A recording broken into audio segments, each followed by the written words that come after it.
గోకర్ణ క్షేత్రానికి ఉన్న గొప్పతనం ఏమిటంటే, నీ జీవితంలో ఎప్పుడైనా 4 ఒక్కసారి దొరికితే నీ అంత ధన్యాత్ముడు లేడు అని చెప్తారు. 4 ఒక్కసారి దొరకాలి. 1, నువ్వు గోకర్ణం వెళ్ళాలి అసలు. 2, నీవు మారేడు దళములను చేత్తో పుచ్చుకోవాలి. 3, నీకక్కడ శివలింగం ఏ రాయైన శివలింగమే, ఓ శివలింగంగా నువ్వు అక్కడ భావన చెయ్యాలి. లేకపోతే అక్కడ ఉన్నటువంటి స్వామికి మహాబలేశ్వరుడని పేరు. మహాబలేశ్వర దర్శనం చెయ్యాలి.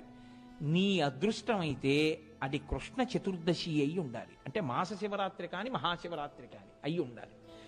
ఈ 4 కానీ ఎప్పుడైనా జీవితంలో దొరికితే వాడు ఈ మారేడు దళాన్ని గోకర్ణంలో ఒక రాయి మీద వేసిన వాడు మోక్షాన్ని పొందుతాడు.